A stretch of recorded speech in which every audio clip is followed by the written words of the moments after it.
Bonjour Laurence. Bonjour Alexandra. Alors aujourd'hui tu es là pour nous parler de la nouvelle formation que tu viens de créer. Avant ça, est-ce que tu peux nous dire qui tu es? Alors, je suis Laurence M.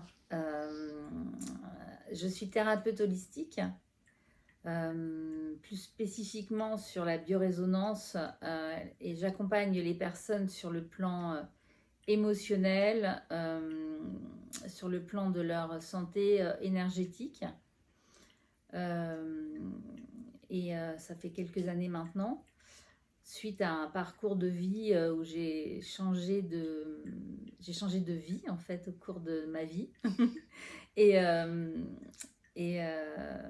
Ce parcours qui a été assez tortueux à titre personnel et sur le plan de la santé m'a conduit à m'intéresser à toutes les techniques complémentaires qu'on peut connaître maintenant sur le plan énergétique, sur le plan spirituel, sur le plan, enfin sur divers plans.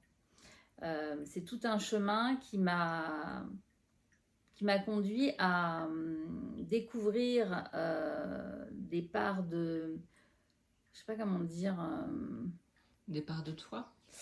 oui, des parts de moi. C'est certain que j'ai été à la découverte de moi-même très tôt dans ma vie, parce que j'ai commencé une psychanalyse à 22-23 ans. J'ai fait 20 ans de psychanalyse et j'ai pensé devenir psychanalyste. Enfin, mon psychanalyste me l'avait proposé. Euh, j'ai vraiment été très tentée, mais la psychanalyse pour moi était trop étroite par rapport à ce que j'ai compris de la vie et de tous les possibles. À 36 ans, j'ai déclenché une maladie grave, neurologique, une maladie de Parkinson.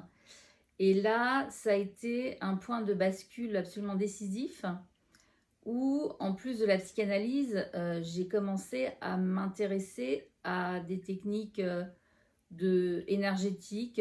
J'ai aussi consulté des médiums, enfin, toute une série de spécialités complémentaires à la médecine qui m'ont beaucoup aidée, puisqu'aujourd'hui je vais bien, alors que après plusieurs années de maladie, j'étais déjà très, très affaiblie. Euh, et j'ai eu l'envie de partager ce que j'ai tiré de mon parcours, dans la mesure où j'ai compris une chose absolument essentielle pour moi, c'est que les émotions sont la base de tout. Un déséquilibre émotionnel peut produire une pathologie lourde, pour le dire de manière très simplifiée, parce qu'évidemment il y a plein d'étapes entre les deux. Mais voilà, donc j'ai créé une méthode que j'ai appelée le reset émotionnel, qui consiste vraiment à réinitialiser son rapport aux émotions pour qu'il soit plus sain. Parce qu'on est quand même dans une société où on a tendance à nous brider, où les émotions n'ont pas leur place, ou en tout cas, il ne faut surtout pas qu'elles débordent. Il faut que ce soit au bon moment. Enfin, il faut surtout se taire, en fait, taire ses émotions. On dit souvent, mais ça va aller, pleure pas. Et en fait, bah si, parce qu'elles restent là, les émotions, quand on ne les vit pas, quand on ne les laisse pas s'exprimer. Donc il y a des manières de faire. On ne peut pas évidemment se mettre à hurler en plein milieu d'une réunion. C'est pas l'objectif. Mais par contre, savoir les accueillir et savoir les vivre est fondamental pour rester en santé et pour se sentir bien aussi avec soi-même et avec les autres. D'où cette idée de créer un accompagnement que j'ai voulu digital, où les personnes suivent. Il y a 6 modules dans mon accompagnement à distance. Elles suivent les modules avec des moments où on les prend par la main pour s'auto-analyser à travers des exercices. Et de façon à ce qu'elles soient autonomes. Parce que j'ai pensé aux personnes qui n'avaient pas envie ou pas le loisir de consulter des thérapeutes, qu'ils soient psy ou qu'ils soient énergéticiens.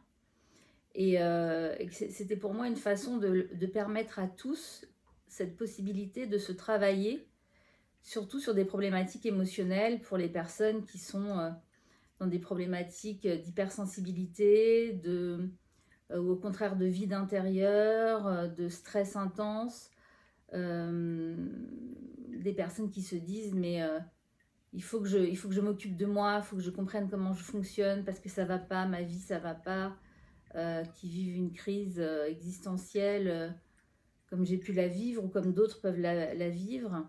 Enfin, laisser ouvert la possibilité de faire un travail sur soi sans forcément se confronter au regard du thérapeute. Donc voilà, c'était important pour moi de proposer ça. Alors, il y a une partie de l'accompagnement, c'est la partie formule expert où on est complètement autonome. Et puis, il y a une partie, c'est la formule premium où on peut bénéficier d'un accompagnement avec quelqu'un en plus de l'accompagnement en module. Enfin, et voilà, j'espère que les personnes y trouveront le moyen de se comprendre et d'avoir leur pleine souveraineté dans leur vie. Et est-ce que tu peux nous en dire plus sur les personnes à qui tu t'adresses spécifiquement pendant cette formation ? J'ai pensé cette formation un peu comme pour moi et mes amis, donc voilà, je n'ai pas 20 ans. Disons que je me sens dans ma zone de confort avec des personnes entre 40 et, enfin, à partir de 40 ans. Plutôt des femmes mais les hommes sont les bienvenus, mais il est vrai que c'est un accompagnement qui peut être un peu féminin. Donc, et plutôt des personnes oui, qui s'intéressent au développement personnel, qui s'intéressent au questionnement sur soi, qui cherchent des réponses, non pas à l'extérieur, mais qu'elles veulent trouver en elles-mêmes. C'est vraiment un accompagnement à la rencontre de soi-même, de son histoire de vie et comment on peut, à travers cet accompagnement qui nécessite quand même un investissement au niveau du temps, parce que les exercices que je vous propose prennent un certain temps. Il faut investir l'exercice, mais par contre, à la fin, vous vous comprenez mieux et vous pouvez commencer à vivre autrement les émotions et à faire des choix en cohérence par rapport à vos besoins. Et donc, tu dirais que en fait, tu ouvres une porte aux personnes pour qu'elles puissent accéder à leurs émotions ? Oui, on peut dire ça comme ça. Une porte s'ouvre, enfin plusieurs portes d'ailleurs peuvent s'ouvrir. C'est un accompagnement multifacette qui a pour but de vous révéler à vous-même. Parce qu'entre le personnage qu'on joue dans sa vie, où on fait en sorte que les personnes soient satisfaites de ce qu'on leur propose, où on essaie d'être aimé, de se faire aimer, où on n'a pas envie de créer le malaise autour de soi, entre ce personnage-là qu'on vit socialement pour être accepté et ce qu'on est intérieurement, il peut y avoir un décalage. Et ce décalage crée la souffrance. Alors, il s'agit d'abord d'y voir clair. On peut décider de rester dans son personnage social, mais en conscience. Il faut avoir conscience que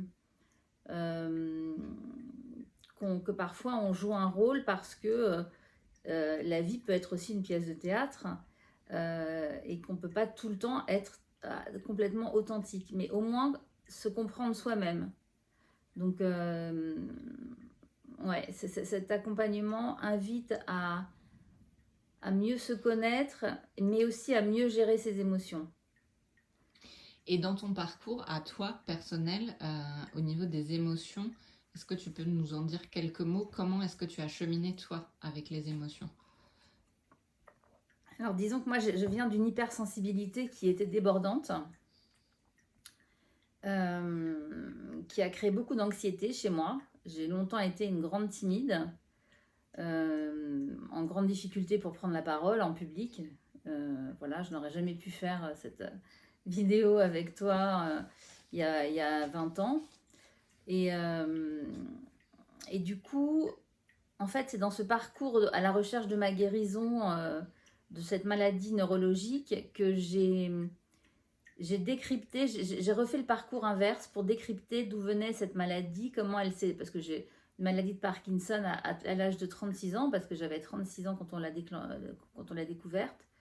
C'est quand même rare. Et j'ai compris que mes émotions, je les avais bridées très tôt dans ma vie. Que j'ai tellement bridé mes émotions qu'elles m'ont rongée de l'intérieur et qu'elles ont, je pense, en grande partie contribué à déclencher cette maladie. Du coup, moi, j'ai fait des recherches, je me suis formée évidemment, j'ai beaucoup cherché et compris. Je me suis beaucoup travaillée aussi parce que quand on prétend accompagner les autres, il faut d'abord être au clair avec soi-même. Et je suis vraiment arrivée à cette conclusion qu'on sous-évalue énormément l'importance des émotions dans le déclenchement des pathologies et dans les problématiques psychiques, dépression, burn-out, etc. Donc j'ai voulu remettre ces émotions au centre. Et pour terminer, si tu avais un conseil à donner aux personnes qui ont envie de prendre ta formation, mais aussi aux personnes qui ont envie de cheminer avec leurs émotions, d'accéder un peu plus facilement à leurs émotions, est-ce que tu aurais un petit conseil à leur donner? Ah oui, bah ça passe par le corps, en fait. Les émotions, ça passe par le corps. Et donc c'est vraiment de revenir au corps, aux sensations qu'il vous propose. Le corps et les émotions ne mentent jamais. Donc ce sont vos meilleurs alliés, contrairement à ce qu'on peut penser quand on est hypersensible et qu'on est débordé par ses émotions. En fait, elles sont nos alliés. Donc mon conseil, c'est écoutez votre corps et écoutez ce que vous disent vos émotions. Mais bon, la formation vous le permettra. Donc Merci. avec plaisir.